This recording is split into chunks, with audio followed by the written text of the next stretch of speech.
తిరుపతి నియోజకవర్గంలో మాజీ ఎమ్మెల్యే సుగుణమ్మతో కలిసి సుపరిపాలన తొలి అడుగు కార్యక్రమంలో మంత్రి నిమ్మల రామానాయుడు పాల్గొన్నారు. కూటమి ప్రభుత్వం మొదటి ఏడాది 16,000కు పైగా టీచర్ పోస్టులను భర్తీ చేస్తుందని మంత్రి చెప్పారు. 5 రూపాయలకే అన్నా క్యాంటీన్ ద్వారా భోజనం అందిస్తూ రోజుకు 2.5 లక్షల మందికి కడుపు నింపుతున్నామన్నారు. అభివృద్ధి సంక్షేమం అందిస్తూ ప్రజల చేత మంచి ప్రభుత్వం అని పేరు తెచ్చుకున్నామని తెలిపారు. తలరాతలు మార్చే నాయకుడు చంద్రబాబు అయితే తలకాయలు తొలగించే వ్యక్తి జగన్ అని మండిపడ్డారు.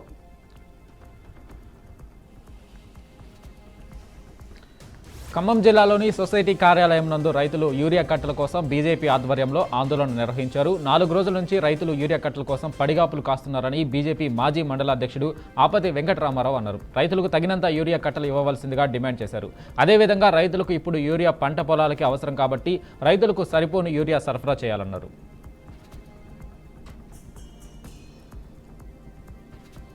ఖమ్మం జిల్లా జీళ్ల చెరువు గ్రామంలో విద్యుత్ ప్రమాదంలో మృతి చెందిన కోతికి గ్రామస్తులు ఘనంగా అంత్యక్రియలు నిర్వహించారు. కోతి గ్రామ పంచాయతీ కాంప్లెక్స్ పైన తిరుగుతుండగా కరెంట్ ఫైర్ తగిలి విద్యుత్ షాక్ గురై అక్కడికక్కడే మృతి చెందింది. దీంతో గ్రామస్తులు ఆధ్వర్యంలో కోతికి అంత్యక్రియలు నిర్వహించారు. గ్రామంలో ఊరేగింపుగా ప్రజలందరూ పాల్గొని కోతికి అంత్యక్రియలు చేశారు. రంగారెడ్డి జిల్లా తంగేళ్లపల్లి వాగులో పత్తి లోడుతో వెళ్తున్న డీసీఎం బోల్తా పడింది. వాగు వద్ద వేసిన మట్టి రోడ్డు ఇరుకుగా ఉండడంతో అదుపు తప్పి వాగులో డీసీఎం బోల్తా పడింది. గత వారం రోజులుగా కురుస్తున్న వర్షాలకు వాగు నిండుగా ప్రవహిస్తుంది. గత కొన్ని ఏళ్లుగా వాగుపై వంతెన నిర్మాణాన్ని చేపట్టమని అధికారులను రాజకీయ నాయకులను ఎంతగా వేడుకున్నా పట్టించుకోవడం లేదంటూ గ్రామస్తులు వాపోతున్నారు. ఇప్పటి వరకు వాగుపై వంతెన నిర్మాణాన్ని చేపట్టకపోవడం వల్ల తరచూ ప్రమాదాలు జరుగుతున్నాయన్నారు. ఇప్పటికైనా అధికారులు చొరవ తీసుకోవాలని గ్రామస్తులు కోరుతున్నారు.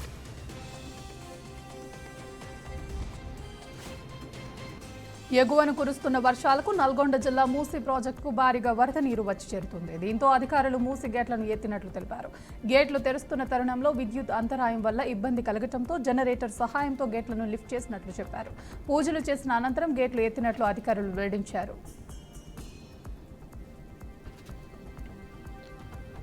అనంతపురం జిల్లా బెలుగొప్ప మండలం జీడిపల్లి రిజర్వాయర్కు కృష్ణా జలాలు చేరాయి. జలవనరుల శాఖ సీఈ నాగరాజు, హంద్రినివా ఎస్సీ రాజు స్వరూప్ జీడిపల్లి రైతులతో కలిసి గంగపూజ నిర్వహించి జలహారతులు ఇచ్చారు.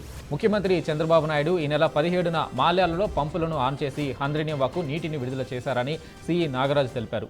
6 రోజులలో జీడిపల్లికి కృష్ణా జలాలు వచ్చాయని బిరిబిరా పరుక్కుంటూ వచ్చాయన్నారు.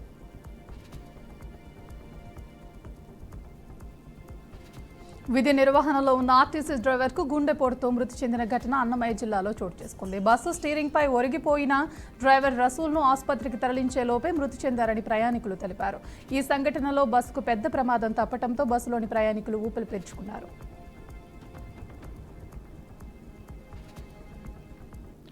కర్నూలు జిల్లా తువ్వదొడ్డి గ్రామ సమీపంలో హంద్రినివా పంట కాలువకు గండిపడింది. దీంతో నీరంతా వృధాగా పోతుందని గ్రామస్తులు వాపోతున్నారు. అసలే సరైన వర్షాలు లేక అల్లాడుతుంటే ఇలా నీరు వృధా పోవడం ఏంటని రైతన్నలు ఆవేదన వ్యక్తం చేస్తున్నారు.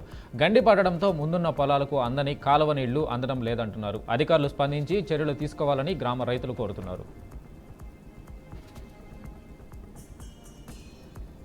నారాయణపేట జిల్లా మోడల్ స్కూల్ బాలికల వసతి గృహంలో విద్యార్థులు రాస్తోర్కో నిర్వహించారు.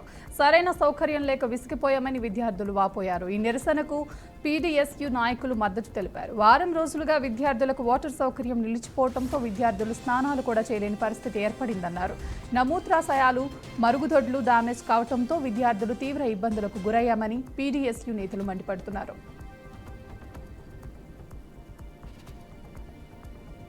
రాత్రుల్లోనే కాదు పట్టపగలే దొంగతనాలు జరుగుతుండటంతో నిర్మల్ జిల్లా గ్రామ పెద్దలు అందరినీ ఆకట్టుకునేలా సందేశం ఇస్తున్నారు. వాలేగం గ్రామ స్వాగత తోరణం వద్ద ఓ బోర్డు ఏర్పాటు చేశారు. చిరు వ్యాపారులు భిక్షాటన చేసేవారు ఉదయం 6 నుంచి 10 గంటల వరకు, సాయంత్రం 4 నుంచి 6 గంటల వరకు మాత్రమే ఊళ్ళోకి రావాలని తెలిపారు. మిగతా టైంలో వస్తే 500 రూపాయలు ఫైన్ వేస్తామని బోర్డు ఏర్పాటు చేశారు.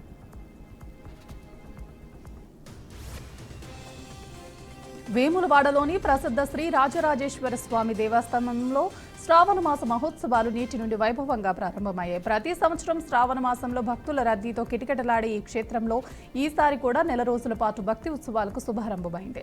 ఈ శ్రావణ మాసంలో 4 సోమవారాలు ఉండటంతో ప్రతి సోమవారం శ్రీ స్వామివారికి మహాన్యాసపూర్వక ఏకాదశ రుద్రాభిషేకం నిర్వహించనున్నారు. సాయంత్రం వేళ లింగార్చన కార్యక్రమం జరగనుంది.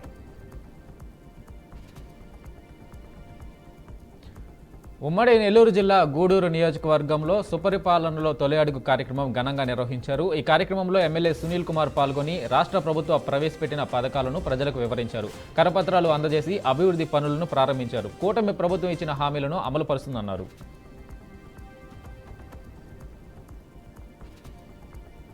ప్రకాశం జిల్లా తర్లుపాడు మండల ఎంపీడీఓపై ఓ దళిత మహిళ పోలీస్ స్టేషన్లో ఫిర్యాదు చేసింది. కార్యాలయంలో రోజువారీ వేతనానికి తాత్కాలికంగా విధులు నిర్వహిస్తున్న తనపై ఎంపీడీఓ చక్రపాణి ప్రసాద్ అత్యాచార యత్నానికి పాల్పడినట్లు బాధిత మహిళ వాపోయింది. బాధితురాలి ఫిర్యాదు మేరకు కేసు నమోదు చేసి దర్యాప్తు చేస్తున్నట్లు పోలీసులు తెలిపారు.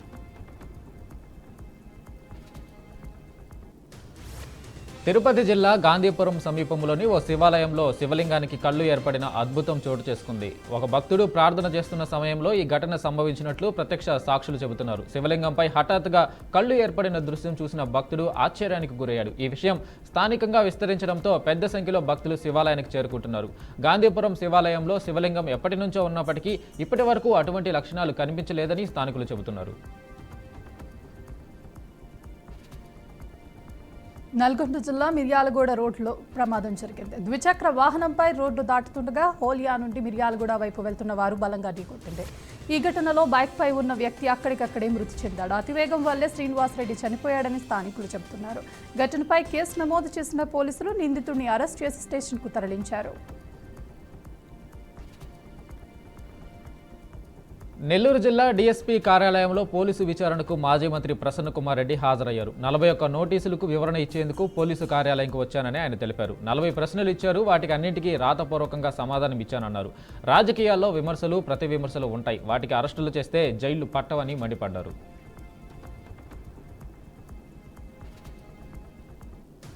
శ్రీ సత్యసాయి జిల్లా సోమందేపల్లిలో వెలిసిన శ్రీ చౌడేశ్వరి దేవి అమ్మవారి జయంతి సందర్భంగా గ్రామంలోని మహిళలు బోనాలు సమర్పించారు. తెలంగాణ రాష్ట్రంలో మాదిరిగా సోమందేపల్లిలోని చౌడేశ్వరి దేవి అమ్మవారికి 1000 బోనాలను సమర్పించుకుని మొక్కులు చెల్లించుకున్నారు. ప్రతి ఏటా అమ్మవారి జయంతిని ఘనంగా నిర్వహిస్తూ ఉన్నారు. ఈసారి ప్రత్యేకంగా అమ్మవారికి బోనాలు సమర్పించి గ్రామం సుభిక్షంగా ఉండాలని ప్రత్యేక పూజలు చేశారు.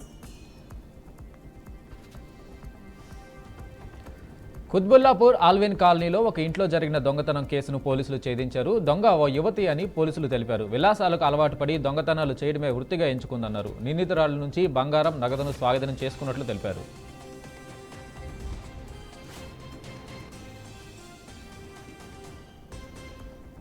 కర్నూలు జిల్లా ఆదోని పట్టణంలో బాసాపురం ఎల్ఎస్ఎల్సీ కాలువ నీటికి ఆదోని ఎమ్మెల్యే పార్థసారథి అధికారులతో కలిసి జలహారతి ఇచ్చారు. అనంతరం ఎల్ఎల్సీ కాలువ ద్వారా వచ్చే నీటిని బాసాపురం ఎస్ఎస్ ట్యాంకు విడుదల చేశారు. ఆదోని పట్టణ ప్రజలకు తాగునీటి ఇబ్బందులు లేకుండా ఉండేలా అన్ని చర్యలు తీసుకుంటామని ఎమ్మెల్యే తెలిపారు. బాసాపురం ట్యాంక్ ద్వారా తాగునీటి సరఫరాను మెరుగుపరిచే దిశగా పనిచేస్తున్నామని చెప్పారు. శ్రావణ మాసం ప్రారంభం శుక్రవారం కావడంతో వనపర్తి జిల్లా కొత్తకోట పట్టణ కేంద్రంలోని అంబా భవానీ దేవాలయానికి పోటెత్తిన జనం, మహిళలు పెద్ద సంఖ్యలో ప్రత్యేక పూజా కార్యక్రమాలలో పాల్గొన్నారు. ఆలయ అర్చకుడు మాట్లాడుతూ శ్రావణ మాసంలో విశేష పూజా కార్యక్రమాలు నిర్వహించడం వలన కుటుంబం అంతా సుఖ సంతోషాలతో వర్ధిల్లుతారని తెలిపారు. అమరావతి పనులు వేగంగా జరుగుతున్నాయని మంత్రి నారాయణ అన్నారు. వర్షాలతో రోడ్లు పనుల్లో కొంత ఆలస్యం జరుగుతుందని చెప్పారు. టీడీపీ హయాంలో సింగపూర్ సంస్థలకు 1450 ఎకరాలు ఇచ్చామని తెలిపారు. వైసీపీ ప్రభుత్వం సింగపూర్ సంస్థలను ఇబ్బంది పెట్టిందని మండిపడ్డారు. వైసీపీ వల్ల సింగపూర్తో సంబంధాలు దెబ్బతిన్నాయని ఆరోపించారు.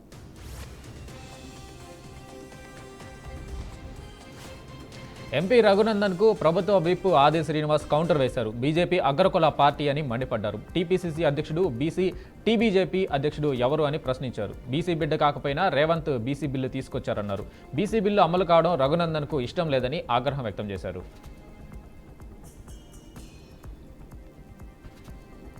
రాహుల్ రేవంత్కు బీజేపీ ఎంపీ రఘునందన్ సవాల్ విసిరారు. లోక్సభ ప్రతిపక్ష నేత పదవిని బీసీకి ఇవ్వాలని డిమాండ్ చేశారు. బీసీ నేతను తెలంగాణ ముఖ్యమంత్రిని చేయాలన్నారు. తెలంగాణలో 10 మంత్రి పదవులు బీసీలకు ఇవ్వాలంటూ పట్టుబట్టారు. కేంద్రం సమర్థవంతంగా కుల జనగణన నిర్వహిస్తుందని తెలిపారు. రేవంత్ పదవి ఎప్పుడు ఊడిపోతుందో తెలియదని ఎద్దేవా చేశారు. ఓఎంసీ కేసులో ఐఏఎస్ శ్రీలక్ష్మి పిటిషన్ను తెలంగాణ హైకోర్టు డిస్మిస్ చేసింది. ఓఎంసీ కేసులో శ్రీలక్ష్మి నిందితురాలేనని న్యాయస్థానం తీర్పునిచ్చింది. శ్రీలక్ష్మి వ్యవహారంలో టీజీ హైకోర్టు తీర్పుతో సిబిఐ కోర్టులో ట్రయల్ జరగనుంది. సిబిఐ ప్రతివాదుల వాదనలను పరిగణలోకి తీసుకున్నట్లు కోర్టు తెలిపింది. ఏపీ తెలంగాణ నియోజకవర్గాల పునర్విభజన అంశంపై సుప్రీంకోర్టు కీలక ఆదేశాలు జారీ చేసింది. 2 తెలుగు రాష్ట్రాల్లో నియోజకవర్గాల పునర్విభజనపై ప్రొఫెసర్ పురుషోత్తం రెడ్డి దాఖలు చేసిన పిటిషన్ను కొట్టివేస్తూ సర్వోన్నత న్యాయస్థానం తుది ఉత్తర్వులు జారీ చేసింది. రాజ్యాంగంలోని 170 అధికరణం ప్రకారం ఏపీ విభజన చట్టంలో సెక్షన్ 26కు పరిమితి ఉందని ఈ సందర్భంగా ధర్మాసనం గుర్తు చేసింది. 2026లో మొదటి జనగణన లెక్కల తరువాతే డీలిమిటేషన్ నిర్వహిస్తామని చట్టంలో స్పష్టంగా చెప్పారని పేర్కొంది. ఉపరాష్ట్రపతి పదవికి రాజీనామా చేసిన జగదీప్ ధన్కడ్కు ప్రతిపక్షాలు వీడ్కోలు విందు ఏర్పాట్లు చేసేందుకు సిద్ధమైనట్లు సమాచారం అందుతుంది. అనారోగ్య కారణాల దృష్ట్యా ధన్కడ్ ఇటీవల రాజీనామా చేయగా రాష్ట్రపతి ద్రౌపది ముర్ము దానిని ఆమోదించారు. అయితే ఆయన రాజీనామాకు ఇతర కారణాలు కూడా ఉండొచ్చని ప్రతిపక్షాలు అనుమానిస్తున్నాయి. ఉపరాష్ట్రపతి ఎన్నికల నిర్వహణకు ఎన్నికల సంఘం ఏర్పాట్లు చేస్తుంది. తెలుగు రాష్ట్రాలతో పాటు ఎగువన కురుస్తున్న వర్షాలకు గోదావరి నది ఉగ్రరూపం దాల్చింది. వరద ఉధృతి పెరగడంతో ధవళేశ్వరం బ్యారేజీ వద్ద 175 గేట్లను ఎత్తి అధికారులు నీటిని విడుదల చేస్తున్నారు. ప్రస్తుతం 2,16,300 క్యూసెక్కుల నీటిని సముద్రంలోకి విడుదల చేసినట్లు తెలిపారు. బంగాళాఖాతంలో అల్పపీడన ప్రభావంతో తెలుగు రాష్ట్రాల్లో చాలా ప్రాంతాల్లో వర్షాలు కురుస్తుండగా మిగతా చోట్ల కూడా ముసురు వాతావరణం నెలకొంది. నిద్రమత్తులో రోడ్డు ప్రమాదాలు జరగడం సర్వసాధారణం. కానీ ఓ డ్రైవర్ నిద్రమత్తులో కారును ఏకంగా ఇంటి గోడపైకి ఎక్కించాడు. ఈ ఘటన బేడ్చల్ జిల్లా దుండిగల్ పోలీస్ స్టేషన్ పరిధిలో చోటు చేసుకుంది. ప్రమాదం జరిగిన సమయంలో భారీ శబ్దం రావడంతో ఇంటి యజమానులు నిద్రలేచి బయటకు వచ్చి చూశారు. ఇంటి బయట కనిపించిన దృశ్యం చూసి వారు నివ్వెరపోయారు. వెంటనే ప్రమాద స్థలికి చేరుకున్న ట్రాఫిక్ పోలీసులు క్రెయిన్ సాయంతో కారును కిందకి దింపారు. పార్లమెంట్ వర్షాకాల సమావేశాలు వరుసగా 5వ రోజు శుక్రవారం ప్రారంభమయ్యాయి. ఉదయం 11 గంటలకు ఉభయ సభలు సమావేశమయ్యాయి. సభ ప్రారంభం కాగానే ప్రముఖ నటుడు మక్కల్ నీతిమయం పార్టీ అధినేత కమల్ హాసన్ ఎంపీగా ప్రమాణ స్వీకారం చేశారు.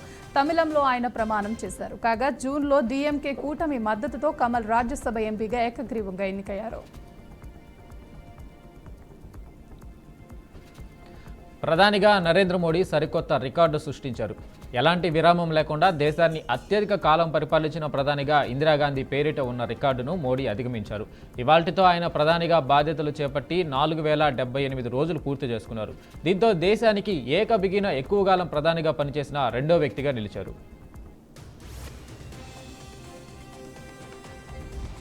నెల్లూరు జిల్లా బుచ్చిరెడ్డిపాలెం మండల ప్రజా పరిషత్ కార్యాలయంలో సర్వసభ్య సమావేశం జరిగింది.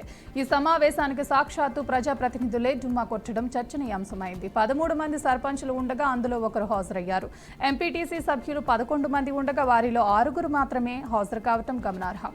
మండల జడ్పీటీసీ సభ్యురాలు కోఆప్షన్ నెంబర్ కూడా హాజరు కాకపోవడంపై పలువురు పెద్దలు విరుస్తున్నారు. ప్రతి 3 నెలలకు ఒకసారి జరిగే సాధారణ సర్వసభ్య సమావేశానికి ప్రజాప్రతినిధులు డుమ్మా కొట్టడం ఏమిటని పలువురు అభిప్రాయపడుతున్నారు. ప్రమాదాల నివారణకు జాగ్రత్తలు తప్పక పాటించాలని NDRF team commander Amar Pratap Singh సూచించారు. నిర్మల్ జిల్లా కడెం మండలం కన్నాపూర్ గ్రామంలో మండల అధికారులతో కలిసి అవగాహన కల్పించారు. వివిధ విపత్తులలో తీసుకోవాల్సిన జాగ్రత్తల పట్ల ప్రజలకు తప్పక అవగాహన కలిగి ఉండాలన్నారు. ఈ కార్యక్రమంలో ఎన్డీఆర్ఎఫ్ అధికారులు Vineeth Kumar, Pyarelal Naveen, Sandeep, MRO Prabhakar, MPDO Aruna, MPO Kaviraj, అధికారులు తదితరులు పాల్గొన్నారు. ఉభయ గోదావరి జిల్లాలోని చించినాడ బ్రిడ్జ్ నుండి భారీ వాహనాల రాకపోకలు తాత్కాలికంగా నిలిపివేస్తున్నట్లు జిల్లా కలెక్టర్ మహేష్ కుమార్ తెలిపారు. రవాణా శాఖ మరియు ఆర్టీసీ అధికారులతో సమీక్ష చేసిన కలెక్టర్ ఈ మేరకు నిర్ణయం తీసుకున్నారు. గత కొంతకాలంగా బ్రిడ్జ్పై వాహనాల రాకపోకలకు తీవ్ర ఇబ్బందులు ఏర్పడుతున్నాయన్నారు. దీంతో బ్రిడ్జ్ మరమ్మతులు చేయాల్సిన నేపథ్యంలో భారీ వాహనాల రాకపోకలపై నిషేధం విధించి అత్యవసరంగా మరమ్మతులు చేపట్టేందుకు శ్రీకారం చుట్టారు. జగిత్యాల నియోజకవర్గంలో మంత్రి అడ్లూరి లక్ష్మణ్ కుమార్ చేతుల మీదుగా నూతన రేషన్ కార్డులు పంపిణీ చేశారు. మండలంలోనే 2,498 కుటుంబాలకు నూతన రేషన్ కార్డులు అందజేయడం జరిగిందన్నారు. గత ప్రభుత్వం పేదలను విస్మరించిందని మండిపడ్డారు. రాష్ట్రంలో ఆర్థిక సంక్షోభాన్ని సృష్టించారన్నారు. ఇందిరమ్మ రాజ్యంలో ముఖ్యమంత్రి రేవంత్ రెడ్డి ప్రజాపాలన ద్వారా ప్రతి పేద కుటుంబానికి లబ్ధి చేకూరుస్తున్నారన్నారు.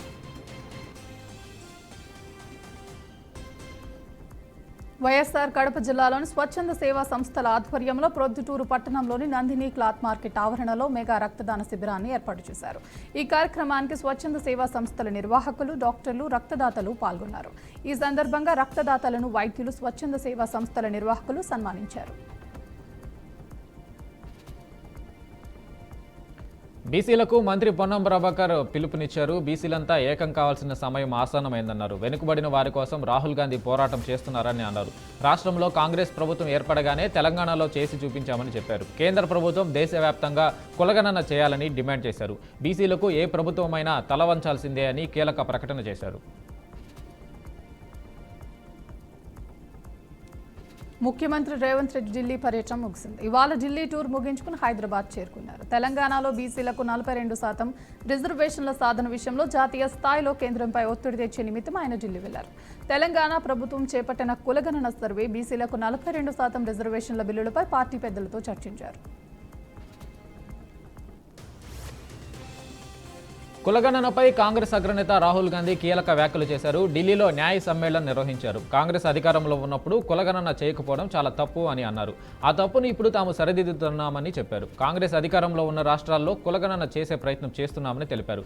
తెలంగాణలో నిర్వహించిన కులగణన దేశానికి రోల్ మోడల్ అన్నారు. ఇక దేశవ్యాప్తంగా కులగణన నిర్వహించే వరకు తాము విశ్రమించబోమని చెప్పారు. ప్రధాని నరేంద్ర మోదీ బీసీ కాదని ఆయన ఓ కన్వర్టెడ్ ఓబీసీ అంటూ ఢిల్లీలో సీఎం రేవంత్ రెడ్డి చేసిన వ్యాఖ్యలు హాట్ టాపిక్ గా మారాయి. రేవంత్ వ్యాఖ్యలపై తాజాగా కేంద్ర మంత్రి కిషన్ రెడ్డి స్ట్రాంగ్ కౌంటర్ ఇచ్చారు.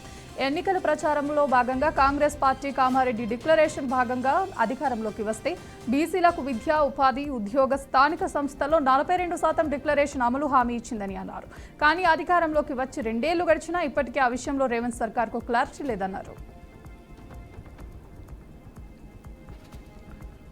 అంగన్వాడీల పనితీరుపై మంత్రి సీతక్క సమీక్ష సమావేశం నిర్వహించారు. 100 రోజుల యాక్షన్ ప్లాన్ గురించి అధికారులతో మాట్లాడారు. అంగన్వాడీ సేవలను మరింత మెరుగుపరచాలని, పోషకాహార లోప నివారణ కోసం 100 రోజుల ప్రణాళికలతో ముందుకెళ్లాలని అధికారులకు దిశానిర్దేశం చేశారు. ఎన్ని పథకాలు తీసుకొచ్చినా, ఎన్ని ఆలోచనలు చేసినా అవి క్రింది స్థాయిలో అమలు కాకపోతే ఫలితం ఉండదన్నారు. విద్యార్థుల శరీరానికి తగిన పోషకాహారాన్ని అందించేలా చర్యలు తీసుకోవాలన్నారు. బంగాళాఖాతంలో ఏర్పడిన వాయుగుండం ప్రభావంతో ఏపీలో భారీ వర్షాలు కురుస్తున్నాయి. దీంతో హోంశాఖ, విపత్తు నిర్వహణ శాఖ మంత్రి అనిత సంబంధిత శాఖల అధికారులతో సమీక్ష నిర్వహించారు. ఏపీ ఎమర్జెన్సీ ఆపరేషన్ సెంటర్ నుంచి వాతావరణ పరిస్థితులను సమీక్షించారు. ప్రస్తుతం వాయుగుండం పశ్చిమ బెంగాల్, బంగ్లా తీరాలను తాకగా రానున్న 24 గంటల వరకు రాష్ట్రంలో అక్కడక్కడ భారీ వర్షాలు కురుస్తాయని అధికారులు మంత్రి అనితకు వివరించారు. ఈ క్రమంలో అత్యవసర సహాయక చర్యలకు కంట్రోల్ రూమ్, టోల్ ఫ్రీ నెంబర్లు ఏర్పాటు చేయాలని సూచించారు. 11 ఏళ్లుగా ఓబీసీలను మోడీ మోసం చేస్తున్నారని ఏఐసీసీ చీఫ్ మల్లికార్జున్ ఖర్గే అన్నారు. అబద్ధాలు చెప్పడంతో మోడీ రికార్డు సృష్టించారని ఎద్దేవా చేశారు. రాహుల్ నాయకత్వంలోనే అణగారిన వర్గాలకు న్యాయం జరిగిందని తెలిపారు. గత ఎన్నికల్లో 20 నుంచి 25 సీట్లు వస్తే అధికారం దక్కేదని ఖర్గే చెప్పుకొచ్చారు.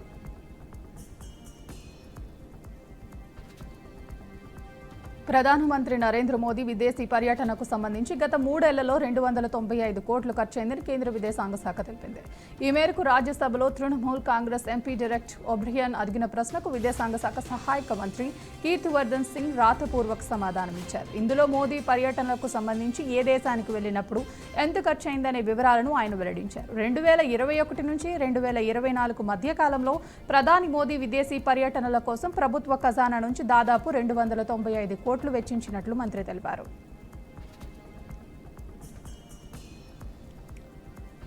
మాజీ ఎంపీపీ సాయన్నకు జరిగిన అన్యాయం ఎవరికి జరగలేదని బీఆర్ఎస్ వర్కింగ్ ప్రెసిడెంట్ కేటీఆర్ అన్నారు. దళిత వ్యతిరేకి కాంగ్రెస్ను గద్దె దించుదామని పిలుపునిచ్చారు. దళితులకు న్యాయం చేయాలని కేసీఆర్ దళిత బంధు పథకం తెచ్చారని కేటీఆర్ తెలిపారు. కానీ కాంగ్రెస్ ప్రభుత్వం దళితులకు 12 లక్షలు ఇస్తామని చెప్పి మోసం చేసిందని విమర్శించారు. 18 నెలల్లో కాంగ్రెస్ పాలనలో ఎల్లారెడ్డి నియోజకవర్గానికి ఏం చేశారని ప్రశ్నించారు. భారీ వర్షాలకు రోడ్డు తెగిపోయింది. రోడ్డుకు ఒకవైపు స్కూల్ విద్యార్థులు చిక్కుకున్నారు. నడుం లోతులో పారుతున్న వరద నీటిలో 2 వ్యక్తులు మానవ వంతెనగా ఏర్పడ్డారు. దీంతో స్కూల్ విద్యార్థులు వారి మీదుగా నీటి ప్రవాహాన్ని దాటి వెళ్లారు. ఈ వీడియో క్లిప్ సోషల్ మీడియాలో వైరల్ అయింది. పంజాబ్లోని మెగా జిల్లాలో ఈ సంఘటన జరిగింది. పార్లమెంటు ఉభయ సభల్లో 5వ రోజైన కూడా గందరగోళం వాతావరణం కొనసాగింది. బీహార్లో ఓటర్ల జాబితా సవరణ ప్రక్రియను ఉపసంహరించుకోవాలని డిమాండ్ చేస్తూ విపక్షాలు నినాదాలు చేయడంతో రభస ఏర్పడి సభా కార్యకలాపాలకు తీవ్ర అంతరాయం కలిగింది. విపక్ష సభ్యుల నిరసనలతో ఉభయ సభలు సోమవారానికి వాయిదా పడ్డాయి.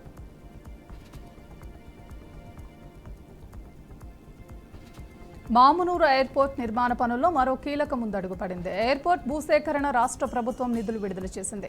దాదాపు 205 కోట్ల నిధులు విడుదల చేస్తూ ఉత్తర్వులు జారీ చేసింది. ఇదిలా ఉంటే ఇటీవలే మామునూరు విమానాశ్రయం నిర్మాణానికి భూములిస్తున్న రైతులకు రాష్ట్ర ప్రభుత్వం ఎకరానికి 1,20,00,000 ఇచ్చేందుకు నిర్ణయించింది. అలాగే ఫ్లాట్లకు, ఇళ్లకు సైతం న్యాయమైన పరిహారం చెల్లించేందుకు ప్రతిపాదించడంతో భూబాధితుల నుంచి సానుకూల స్పందన లభిస్తుంది. పొరుగు దేశం పాకిస్తాన్ను భారీ వర్షాలు ముంచెత్తాయి. కుండపోత వర్షాలకు వరదలు సంభవించాయి. రుతుపవనాల ప్రభావంతో నెల రోజులుగా కురుస్తున్న ఈ వర్షాలకు 200 మందికి పైగా మరణించారు. వందలాది మంది గాయపడ్డారు. వర్ష బీభత్సానికి రోడ్లు, వంతెనలు కొట్టుకుపోయాయి. వందలాది ఇళ్లు దెబ్బతిన్నాయి. దేశవ్యాప్తంగా జనజీవనం స్తంభించిపోయింది.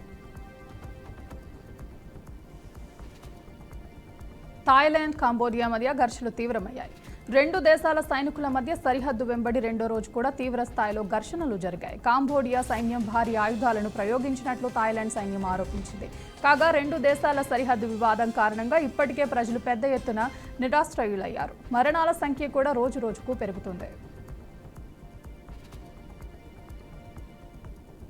మాంచెస్టర్లోని ఓల్డ్ ట్రాఫోర్డ్లో జరిగిన ఇంగ్లాండ్తో జరుగుతున్న 4వ టెస్ట్ మ్యాచ్లో భారత్ తొలి ఇన్నింగ్స్లో 114.1 ఓవర్లలో 358 పరుగులకు ఆలౌట్ అయింది. మొదటి రోజు స్టంప్స్ వరకు 264కి 4 వికెట్లతో బలమైన స్థితిలో ఉన్న భారత్ రెండో రోజు ఉదయం సెషన్లో 44 పరుగుల వ్యవధిలో చివరి 5 వికెట్లను కోల్పోయింది.